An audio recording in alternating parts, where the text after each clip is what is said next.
July 20th, 1969, Cape Kennedy, Florida, the day of the beginning of a new era of discovery. U.S. spaceflight Apollo 11, powered by the giant Saturn launch vehicle, is about to take off for man's first landing on the moon. That giant leap for mankind began with many smaller steps. The operation of the Saturn engines powering Apollo 11, with almost 8 million pounds of thrust, can be linked to experiments in rocketry conducted by the U.S. Army Air Forces 24 years earlier.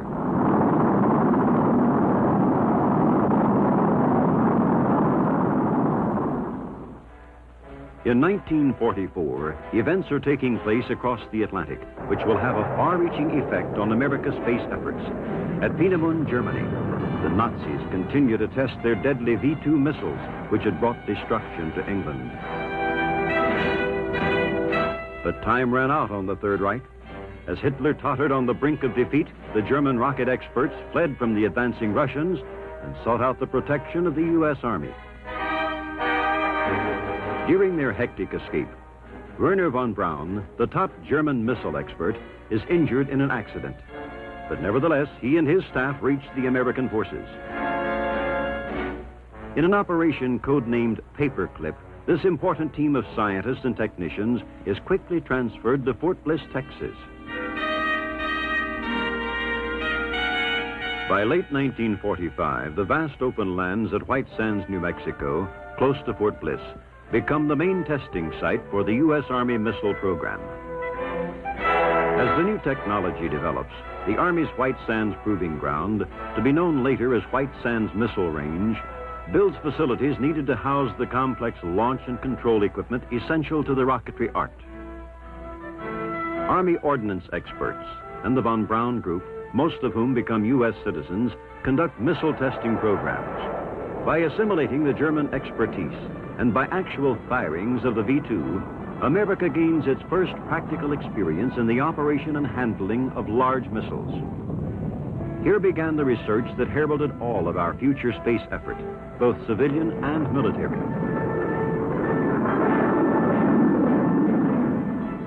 Under operational control of the Army, White Sands is used during this period by all the services in perfecting their missiles. The U.S. Navy's Viking missile receives its early test firings here, carrying intricate electronic apparatus for research of the heavens, in radio communications, weather forecasting, and high-altitude flight. Air Force sleds use the vast Army range, racing at higher speeds than ever before, to learn more about human reaction to the tremendous forces that a man's body must survive as he is thrust into the vast realms of outer space. The nation's first operational surface-to-surface guided missile, the Army's Corporal, is successfully tested. The intensive space studies of the 1950s are a tribute to the work of Dr. Robert Goddard, who had conducted solid propellant rocket tests for the Army in 1918 and had fired the world's first liquid-fueled rocket as far back as 1926.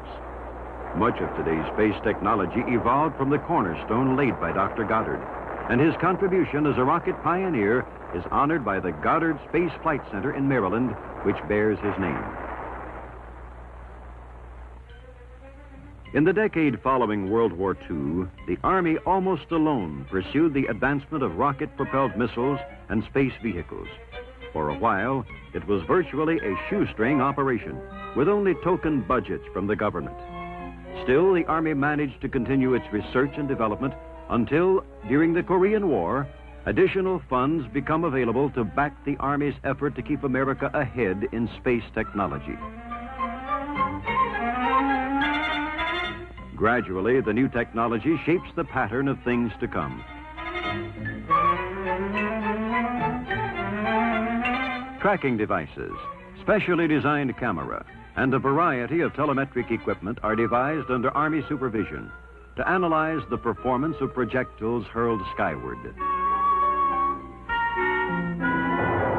Each step in the perfection of military missile systems points inevitably in the direction that man will take to the stars.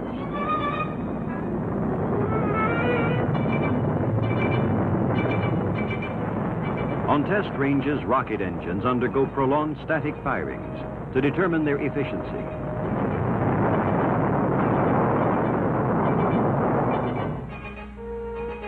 In April 1950, the Army's rocket experts were moved to the Redstone Arsenal in Alabama, and thereafter Redstone becomes the chief center for rocket and guided missile research.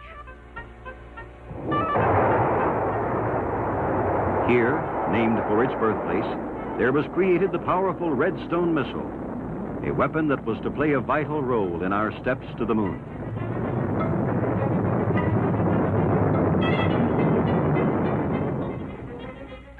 Following Redstone, fueled by liquid propellants, the Army began the development of solid fuel rocket engines and missiles that could be emplaced and fired without delay. First of these was Sergeant, highly mobile, quickly emplaced, and extremely accurate.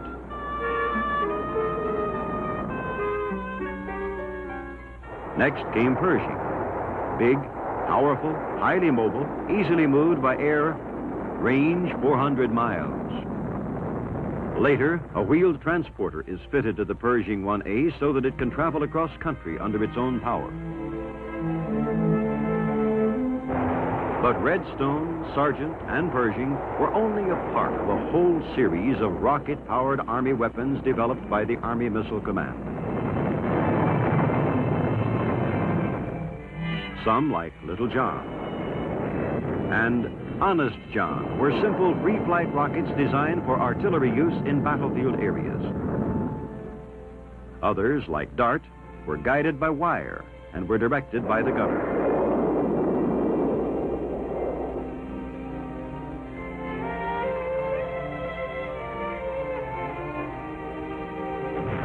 And Shillelagh, that would become the main striking force for America's armored vehicles.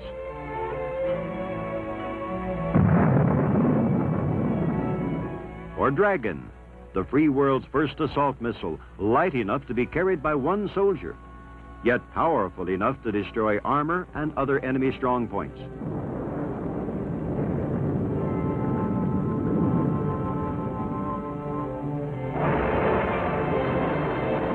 For air defense against high-flying aircraft, the Army provided the Nike Ajax.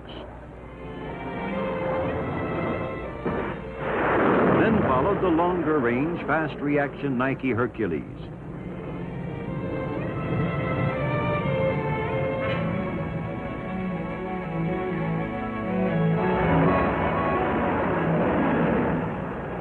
Later, work began on protection against intercontinental missile attack. First in the new family of longer-range missiles was the Nike Zeus.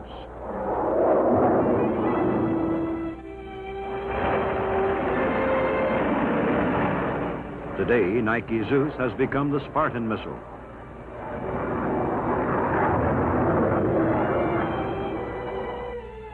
And Spartan has been teamed with a high-acceleration Sprint missile.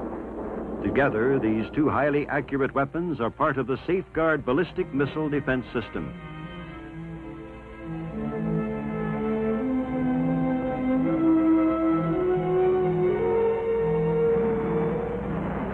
To shield against low-flying enemy aircraft, there was Hawk, used by both U.S. and Allied forces around the world.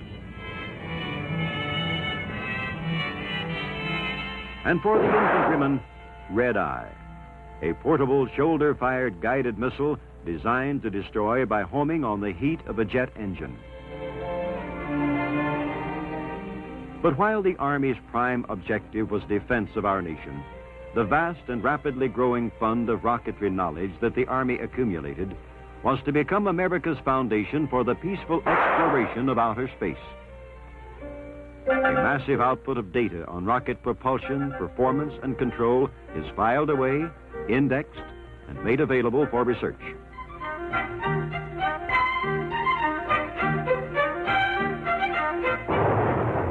America learns more about rocket fuels, more about nose cone design to survive the fiery plunge back into the Earth's atmosphere, more about self-contained guidance systems that can steer a vehicle unerringly through all types of weather and atmospheric conditions.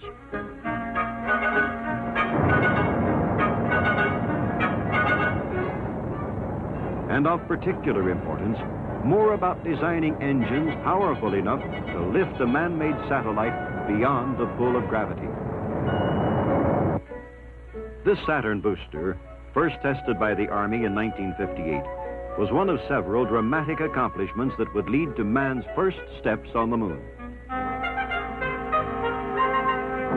Several other key milestones on the road to Project Apollo also took place in the late 1950s.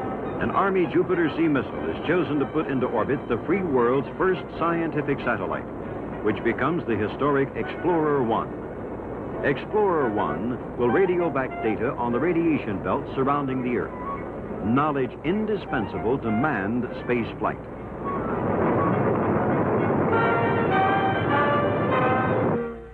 Shortly afterward, another Army satellite, Pioneer 4, will become the first successful American lunar probe, passing within 33,000 miles of the moon and sending back more information essential to future space exploration.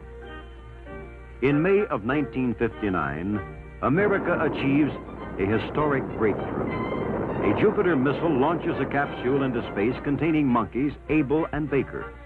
Their journey, 300 miles up and 1,200 miles downrange from Cape Canaveral, ends in their live recovery, 1 hour after liftoff.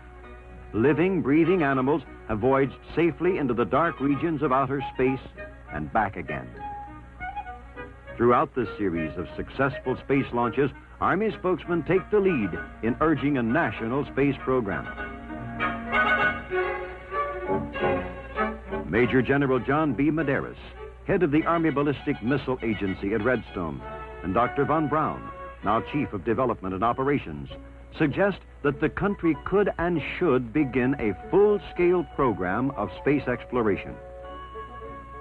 A separate civilian space agency is created by executive order of President Dwight D. Eisenhower.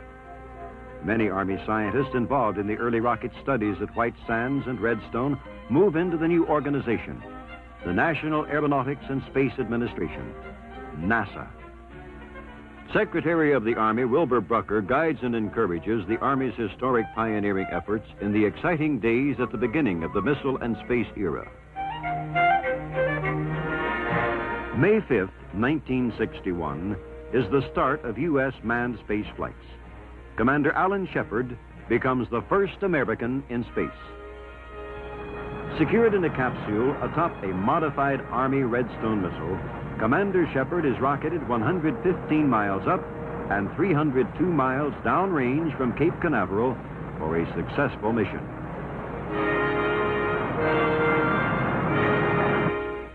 Thus did history record the United States Army's early leadership of America's adventure into space. Then, with NASA established, the Army continues to concentrate on the military applications of using the space environment.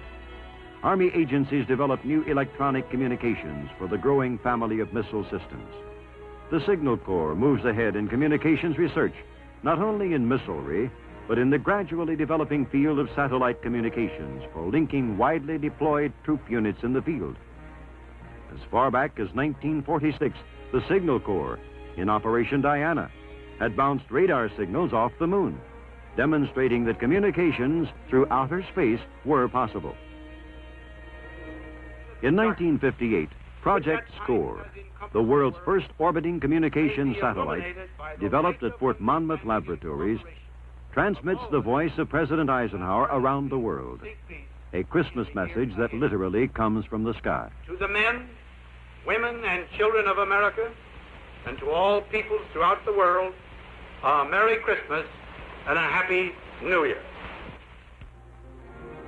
Now Signal Corps scientists pioneer in a whole new field of modernized communications built around the concept of orbiting satellites.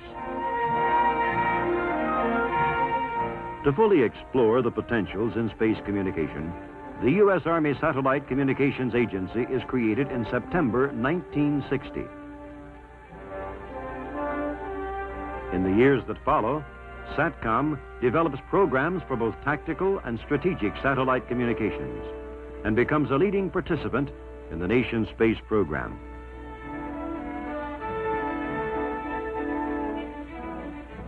SATCOM's tactical ground terminals consist of various types of radar receiver and transmission equipment.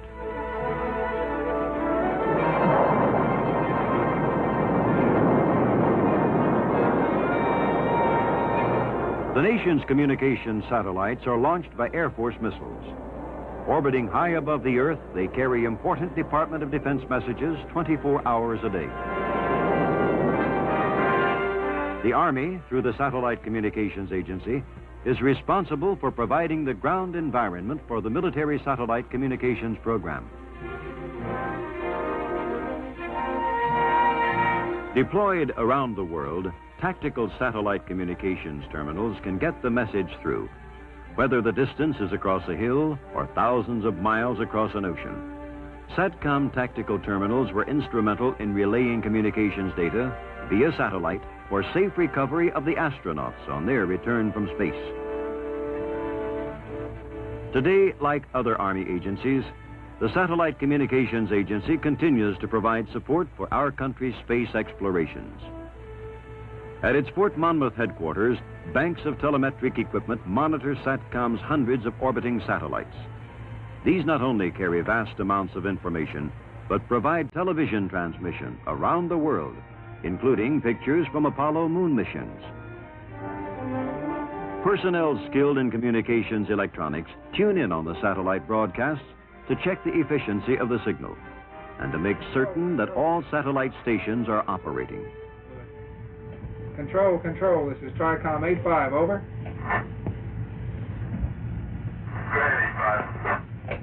Control, this is 85. Can you give me position of satellite less 6, over? Roger, 85. Operations in space demand the concentrated efforts of many types of scientific skills. Manned space exploration requires very special planning in the preparation of navigational maps. Map making for the U.S. space program is one of the activities of the U.S. Army Topographic Command.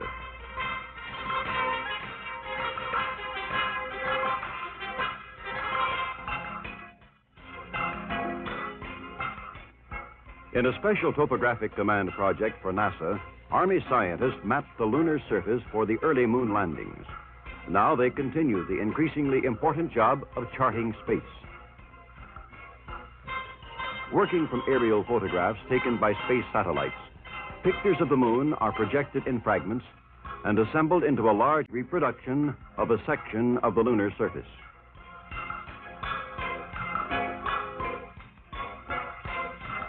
A giant plastic simulation of the moon surface, made by Army map experts, provided a practical training facility for the first landings on the moon. Lunar mapmaking has proved invaluable to astronauts in the Apollo program.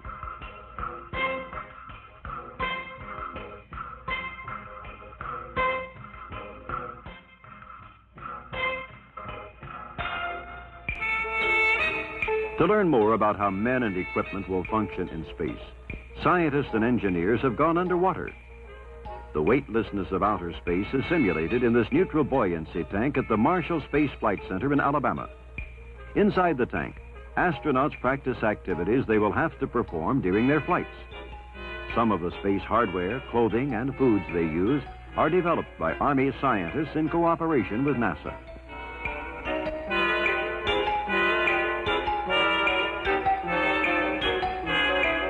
The Army has designed a special environmental test chamber which is being used at White Sands Missile Range.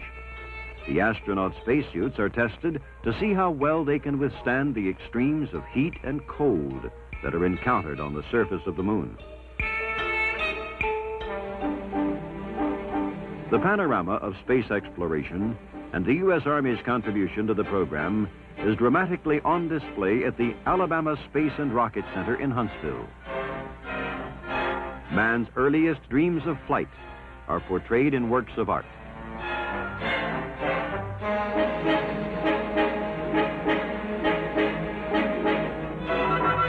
Realistic exhibits, activated by visitors, illustrate many principles involved in space flight. The gyroscopic chair suggests the spinning action astronauts might feel as they rocket through space.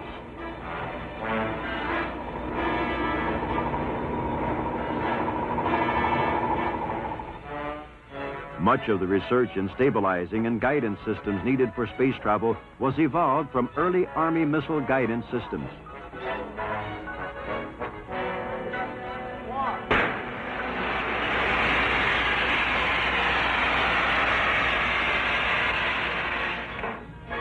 On view at the center is a replica of the capsule in which Commander Shepard made the country's first space journey atop the Army Redstone missile. An impressive array of various stages in the progress of space flight.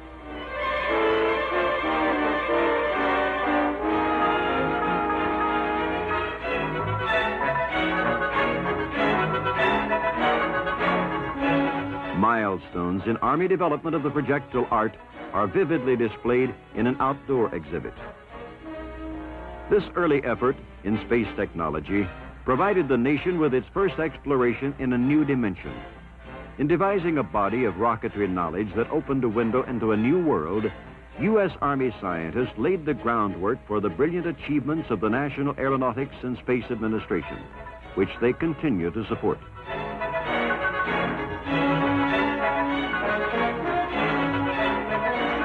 Beneath the sea, U.S. Army skill moves in another strange and challenging frontier, as Army divers train for the difficult and dangerous job of underwater salvage and repair. At Fort Eustis, Virginia, the Army Divers School provides intensive instruction in how to maneuver and work in an underwater environment. A select group of young men in excellent physical condition receives a 26-week course in 3 forms of diving: shallow water, scuba, and deep sea.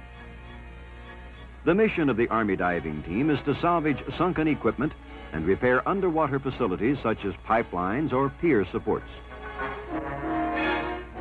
A working model of a recompression chamber is used to determine the student's reaction to underwater pressure at various depths.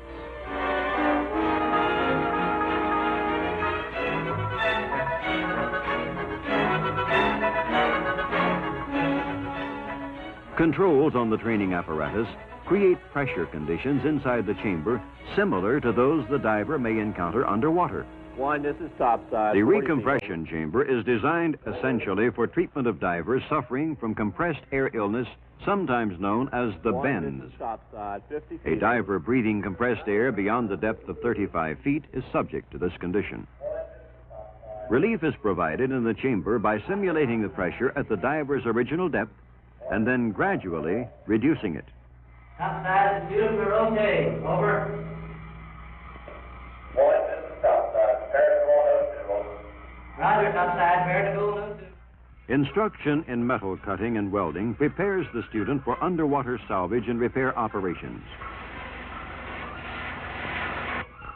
Training is also provided in underwater demolition.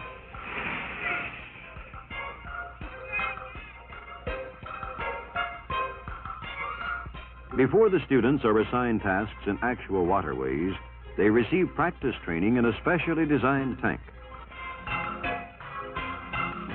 In this exchange, they will learn how to remove a disabled propeller from a ship. Student divers face rigorous training. Only the best can make it through the course and qualify as full-fledged members of the Army diving team.